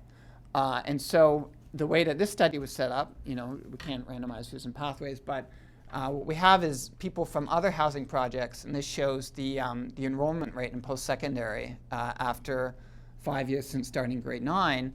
And I show you, for those who start in grade 9, starting in 2000 or 2001 all the way up to 2009, what the post-secondary enrollment rates are over time. So you see them edging up around 30%. And so the orange dot is what it was for Regent Park for 2000 before Pathways was introduced. And so without the absence of the program, the comparison group is to sort of follow this line and say that's probably what would have happened, or that's our best guess of what would happen. So when you actually go to the data, look at Regent Park, you actually do see a fairly substantial rise in post-secondary enrollment. In fact, if you normalize this, if you kind of put these back together, the gap that opens up almost exactly the time that Pathways was introduced was a very large rise. And so it turns out with the data that I was obtaining, that my best guess of this impact for Regent Park was almost a 19 percentage point increase in post-secondary enrollment, which is also off the chart, which is very encouraging. So when you go look at the other sites that were introduced in 2007, instead of this 19 percentage point, you have a much lower estimated impact, a 3.5 percentage point increase in enrollment. Although if you focus on just college, you get a 6.5 percentage point increase in community college enrollment, which is still generally impressive. But if you go back and you report these results to Pathways and others, generally the reaction is mixed. There's sort of some disappointment that I wasn't able to show the 56%, this giant increase. But from that work, there's ongoing qualitative work to try to understand what's going on, the mechanisms that's going on there. And and so I've had to team up with some people doing qualitative work to try to get down. And I have to say also that from an academic, to really get on the ground floor to work with these people on sites, it is a pleasure. It is, because you get some idea of all the effort and the messiness going on the ground floor that needs to be appreciated, that you don't when you're doing, when you're just showing those figures. So I think the combination of the research is important. And from that, you learn stuff like the attendance for the tutoring and meeting the coaches is actually not that high, or not as high as they would say it is from the the rules of the program. So one of the things that we're trying to explore now is to try to find ways to increase attendance, to see within the program whether that actually would make it improve. So it's not just about the evaluation of the program as a whole, but how things could be improved internally. So one thing we're looking at is texting, to provide more salient reminders, sending messages on the day that tutoring could be occurring, to encourage participation. And a big advantage of the texting is that it's cheap and you can randomize who you text to. And so we have a comparison group to explore how participation changes and whether through whether this mechanism can increase participation and get more people to the tutoring and the coaching. So I know I'm out of time, so let me just kind of summarize it at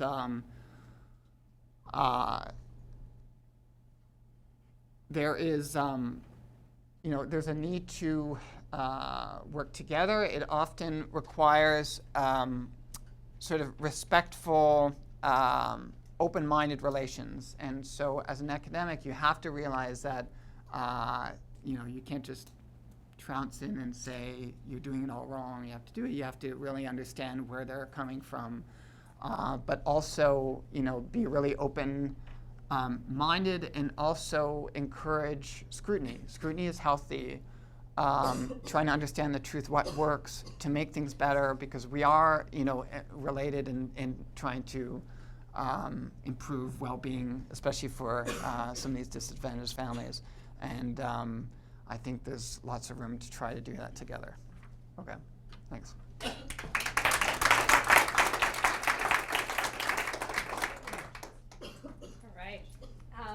So we'll open it up to a few questions, but I first of all want to say that was fascinating.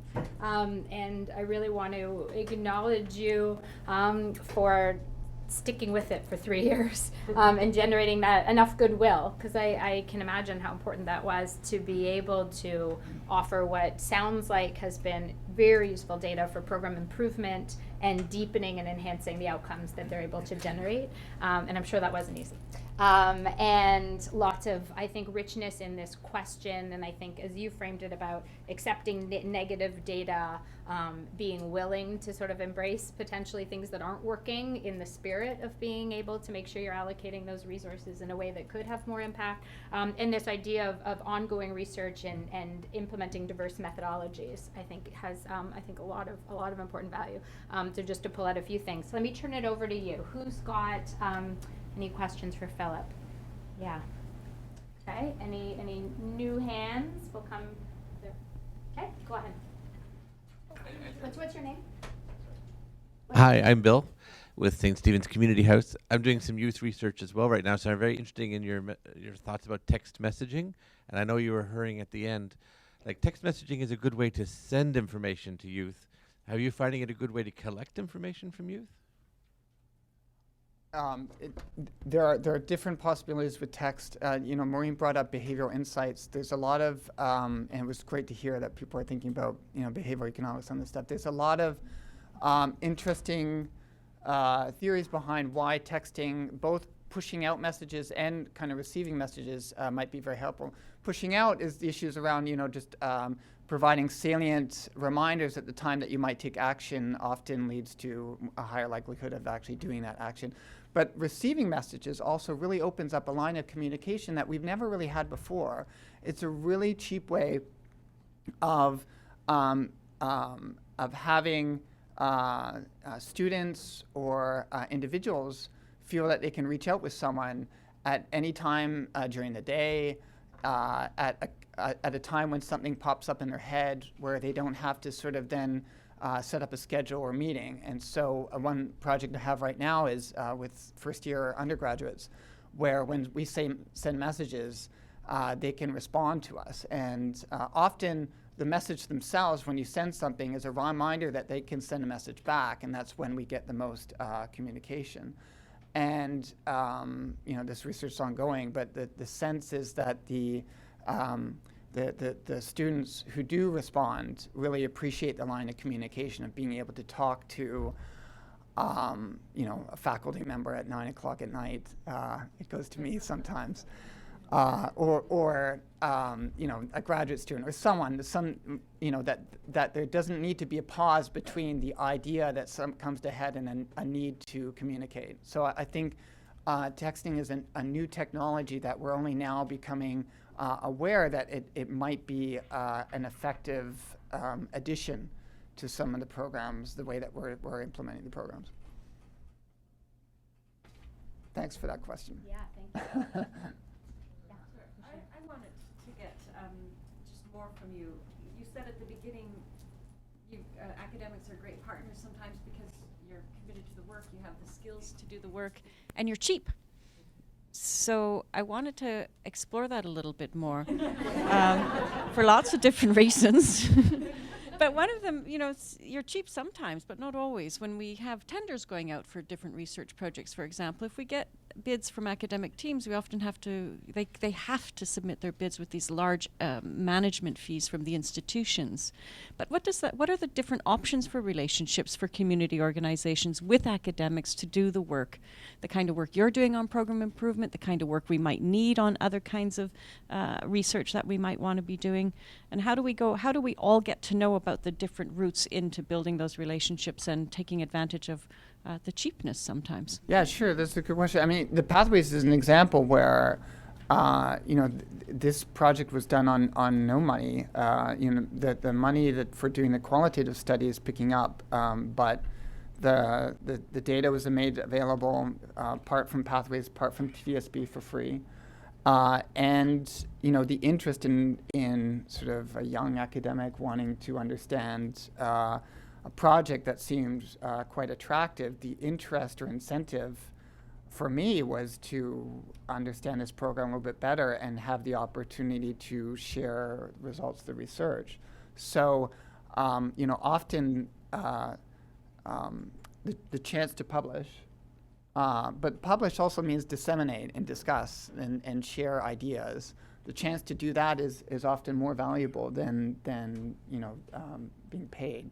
Sometimes the research involves hiring research assistants and other things, but that's part of what we do, and we raise money for that. So I've often thought that sometimes when these calls for proposals for research, it's possible to direct attention or try to find academics who are genuinely interested in this area that might be interested in working with data sets that they would not have normally access through these kind of partners, and be interested. The one thing I would say is, as long as it helps a lot if there's a long time period between putting together a proposal. So often you will get these requests saying there's a lot of money available if you submit a proposal in 2 weeks. And it's just not enough time to drop everything and kind of really think about that. So maybe there's a trade-off, but my suspicion is that there is more possibilities in bringing on academics that are willing or more interested in the research than getting paid to as long as they had more space to fit it in. Yeah, and I think reminds me of something else I was thinking about earlier. There's some mutuality in that as well. We need the time to build the relationships between the academic and the community organization and partners. But it's similar. We often get requests, and I know many of the agencies get requests to be part of different SHRC or other Tri-Council grant applications 3 days before the application is due. And that, to me, is kind of the other side of that too, and how we better build some understanding on the need for having lead-up time and time to build relationships, to learn to work together and take advantage of both the opportunities that we offer each other. So I really appreciate your comments, Phil. Did I see another hand over here? Oh, wait, go ahead. Yeah, please.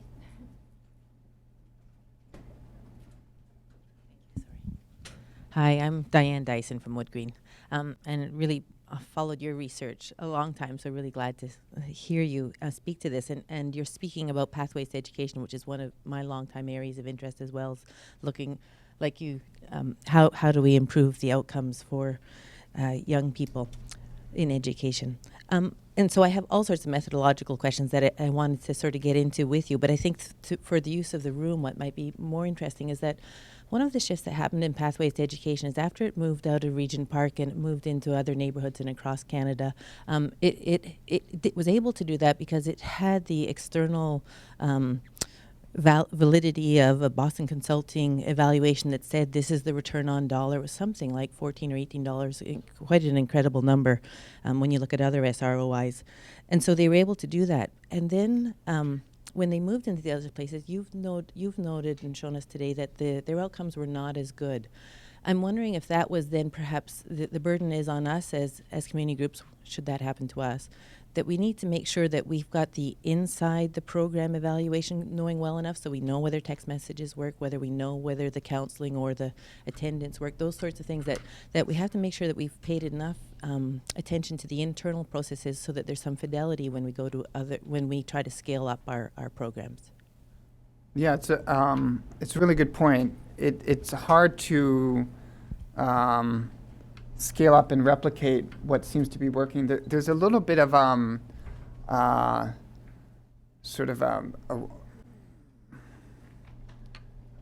scale-up bias, where you find a study that, or some initial program looks like it's working amazingly well, and then there could be a lot of luck involved in that, or a particular champion behind the program that's really hard to pinpoint or get a finger on what's driving that. And so when you expand it, it is more often than not that when you look at the evaluation of the expansion projects, they're not as as striking. But I do think another reason could be that the initial results were not as there's some noise around your estimates on the impact of the program. Maybe it wasn't as effective to begin with. But I was thinking, it is worth noting that Pathways, is a promising program. It looks like it has a lot of ingredients and would not have expanded were it not for that study, right? And were it not for them, problems aside, the program would not have, probably taken up beyond Regent Park. If it was just some academic coming up with a published academic paper with just my report, I doubt it would have the same kind of impact. So it is sort of important that they had that report that came out at the same time. But I agree with you that trying to understand the mechanisms, both at Regent Park and the expansion sites, to be open to constant change and tweaking is healthy, to constantly try to improve on it. Yeah, great point. And it sounds like one around scaling in general, around this tension between fidelity to a model versus adaptation to a new context or environment that I think was, in Pathways' case, sounds like an important consideration. Okay, we're going to take a break right about now. And I've shortchanged some of the questions at this point. Let's open it up to if we have any last question. Did you have one? Okay. If we have any last question, and then we'll break and move to the breakouts. Any final? Yeah, please.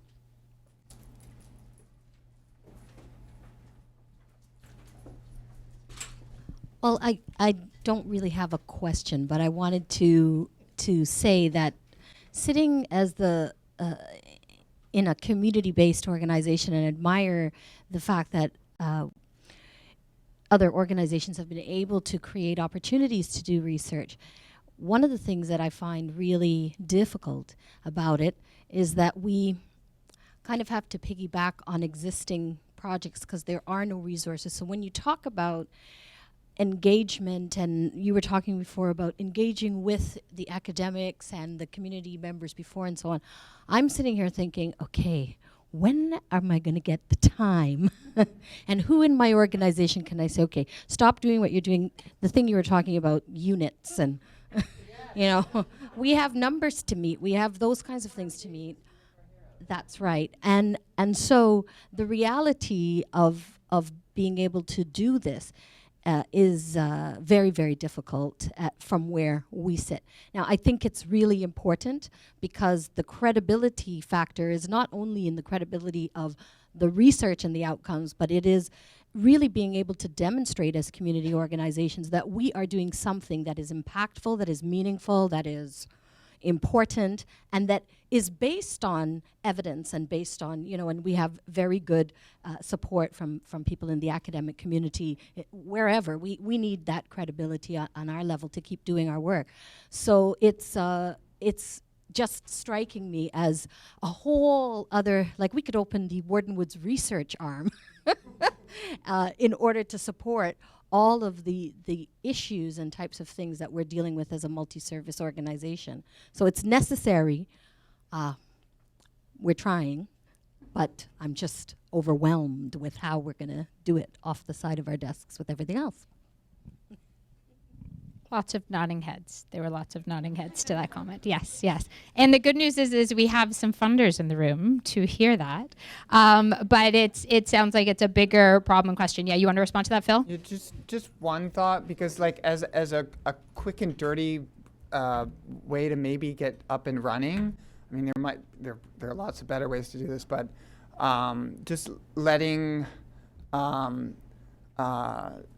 researchers at universities interested in community work or qualitative work that have done, have similar interests, letting them know that you're interested in having, your organization, your program evaluated or looked at, might spark interest in them getting involved without taking up a lot of your time. Like saying, I'm open to you coming in and looking at our data and giving you access to speaking with people. That's often really attractive for, especially young academics looking for new ideas and topics that would not otherwise be available to them. So that might be a quick thing to do.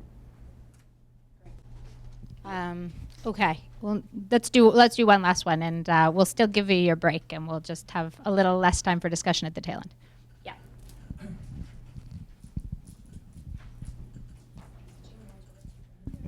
Thanks, John Carey, Settlement Assistant, Family Support Services. But I'm going to talk mostly on my child development years, Child Development Institute.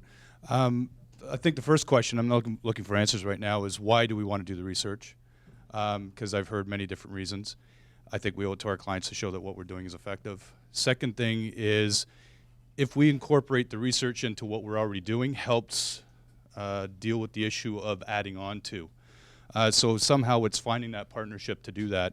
And we're starting to get involved in a study with violence against women, and it just happens to, stars align, I don't know what you want to call it, but there's someone that came to us and said, we're interested in exploring this issue. And we said, well, we have the women that can answer some of your questions to start on a qualitative note. So if it's incorporated to something that you're already doing, I would see that it's a lot easier process rather than trying to make it work. Thanks. Great. Okay, I think both really important points. And the why question, I do encourage you in your groups to spend some time talking about, because I think we've heard that there's different whys for the researchers, for the organizations, for funders. How can you increasingly generate that kind of alignment around the whys, which sounds like is where some of the real value is going to come, or at least possibility. Okay, so I've got some instructions for the breakouts. You have, from what I understand, on the backs of your name tags, numbers. There are, I think, going to be 6 breakout groups. The breakout groups 2, 3, and 4 will be in the legacy room, and we'll have people helping to direct you, but it's out the doors, to the right, right again. The other breakout groups, Hillary, are going to be... there's one group in here, and then 3 groups out directly in front. So what number is in here? Number 1 is here. Okay. Number, let me do the math, 5, 6, 7 are right out front. Okay, so there's 3 rooms like across from where you got your coffee and bagels this morning. Those are 3, and then 2, 3, and 4 around the corner. We've got, you've been assigned to groups so that we could have a mix of researchers in the groups and community organizations, some of the funders in the room. So it should I think, inform a dynamic discussion. You're going to have sticky notes, and rather than doing kind of report backs, what I'm going to encourage you to do is capture some of the key points that come out of your discussion on the blue sticky notes that you have, and they kind of cluster around a few themes, one around sort of general lessons learned, one around some of the drivers of success around collaborations and some of the ways, and we've heard you ideally talk about what's standing in the way, but what are some of the opportunities for deeper collaborations, and then specifically around concrete examples of partnerships you've been involved with. What have been some of the drivers of success? So each group will have a lead who have a bunch of prompting questions, but I'll ask you to kind of cluster around those themes, bring back the stickies, and then with whatever time that remains, we'll come back to a large group discussion. Great. So why don't we break? If you could kind of keep it to about 7 minutes, quick bio break, and grab a coffee or whatever. 10 after, meet in your breakout rooms. Thanks.